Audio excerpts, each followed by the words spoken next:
In today's video, we're going to be removing and cleaning and redressing an anterior right foot venous stasis ulcer. First of all, we're going to remove the old sock by simply going ahead and turning inside out the sock and slowly removing it from the foot, exposing the wound bandage. As I could see right here, one of the scabs has fallen off and onto the bed liner that I have placed, as well as some other scabs.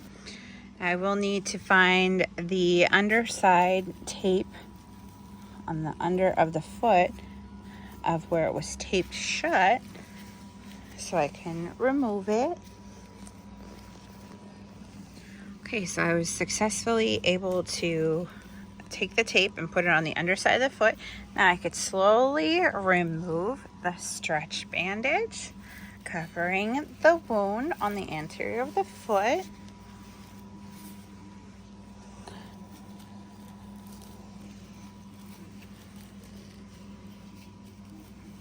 Some of that tape is still stuck, so I'll need to go ahead and possibly cut it. Now I did have to go ahead and cut away at some of the bandage to get the tape off. Slowly lower your foot so I can keep removing. Okay, now there is approximately 2 pieces of 4x4 gauze covering the wound, but underneath there I'm going to show you something new that we've been using. We have moved to a Derma Gran. It's a hydrophilic wound dressing. It has zinc plus vitamins A and B6. Now this is 4 inches by 8 inches, so there is a lot to cut and go for as far as this piece. But after removing the 4x4 sponges, you will see that is where that pad, that new pad is. So I will remove it. If it's hard to remove the way it is, and it looks like it's 2 layers all together, you can apply some saline to it to go ahead and help ease the removal. So I'm going to do that. So to help guide removal, I am utilizing some fresh sterile water to go ahead and help that. I applied that sterile water directly onto it. It's still sticking a little bit. Okay, so it's coming off pretty smooth with that sterile water. So here is what it looks like. Now today's Saturday and we just had a visit with the podiatrist on Thursday. So what I'm going to do is I'm going to clean the area first, then I can go ahead and moisturize the skin surrounding, then redress the wound completely. Now to go ahead and clean the wound, I am actually going to use a different solution, the sodium chloride injection, but I'm going to be squirting it directly onto the wound. And after removing the cap to this, I like to go ahead and turn it upside down until I get all the air out so I don't squirt it everywhere. And that seems to work well for me. Now I won't be squirting it all over the place. And then I'm simply going to take some gauze sponge, some 4x4, and clean the area. So I'm going to squirt it directly on it, in that area, all around. And then I'm going to take the 4x4 sponge and just sort of pat it into it a couple times. And I'm going to do it again. I'm going to squeeze it.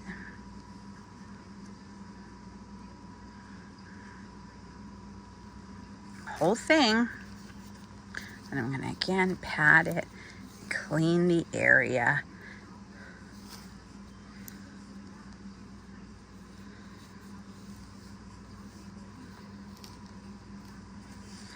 Just like so. So now that I've cleaned the area, what I'm going to actually do now is go ahead and get some lotion and place it all around every area besides the open wound right there. So I'm going to do so now. So I started with a little bit on my finger area, and I'm going to just dap it in certain spots on the foot, and then I can come back and take, if I want, from parts that I put possibly too much in place. And now the fun part, rub in the moisturizer on the skin. Now also as an option, depending on whether or not you want to, could probably even use like a 4x4 sponge pad to rub in the lotion, but it might do more absorbing than moisturizing. So you want to be cautious of that, of course. Really want to get those crevices nice and moisturized in the foot area so that we don't have any more ulcers opening up on the skin.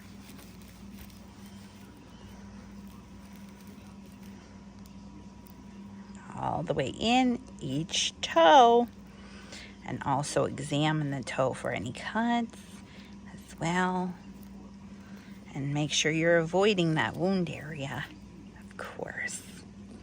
Okay, so now that I have applied nicely the moisturizer, now I need to go ahead and actually, I changed out my gloves, okay, as you can see, and I need to put down a new bed liner that's not wet underneath the foot area.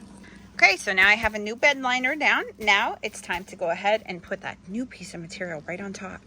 Now I cut it with a sterile scissors, and this is what it looks like. It's dual layer, so it has 2 layers, and I'm gonna go ahead and place it right on top of the wound area, keeping it in place so it's moisturized and nice, helping the healing process. Smooth it into the skin like so. Then I'm going to go ahead and fold up this unused material and place it back into the Ziploc baggie. So now the Ziploc baggie is sealed with the Dermagran inside. That's the hydrophilic wound dressing with zinc plus vitamins A and B6. And then obviously you can go ahead and sanitize at a later time your scissors that you used, which is simply an alcohol pad should be suffice. Next, I'm going to take out 2 of the 4x4 gauze sponges to place atop of the anterior right foot. I've positioned 1 atop, and I'll position a second layer atop to catch any sort of leakage. Next, I'm going to have ready my conforming stretch gauze bandage, like so. It's very simple to open. You simply find the area that's perforated and peel downward to open and remove. And then simply remove like so. And then you'll see that there is a little bit of a lip right there to start. And now you can begin wrapping. Remember, you have to hold this down and then wrap with your other hand to start. Once you've gone around twice, then you can start wrapping the ankle area. And you want to be loose so it's not obviously cutting off circulation. Now I've come around the ankle 1 time. Now I'm going to go twice around the front of the foot again. Now that I've done that, I'm going to go again around the ankle the other way, this way. Just like so. And then I'm going to come down to the front, wrap it 1 more time all the way around. I'm going to try. And there, as you can see, I have the front of my bandage, so I'll get my tape ready to tape the front. Now, if you watched any of my other videos, I do actually tape out over, so I don't have trouble going ahead and peeling the tape, but I'm going to cut off 3 strips to go ahead and have an alignment to close off the stretch bandage. So I've done that same fold again, and now I have my 3 strips of tape. I've applied the 3 pieces of tape like so. If you want, you can apply another tape over or whatever you feel comfortable, but that's good and secure and should last within the 48-hour time frame until the next bandage change, of course. So now we have completed our wound care, cleansing, changing, redressing of the venous stasis ulcer on the anterior right foot. Also, at this point, you can go ahead and change out the sock as well as remove the other foot sock and moisturize the skin, clean the skin on the other foot since we're probably not at the bathing stage at this point, and then we'll be all good to go. If you have any questions, feel free to drop down a comment. I hope you all enjoyed this wonderful video of changing out the stretch bandage as well as doing wound care on the venous stasis ulcer on the anterior right foot. Have a great, wonderful day. Take care now. Bye.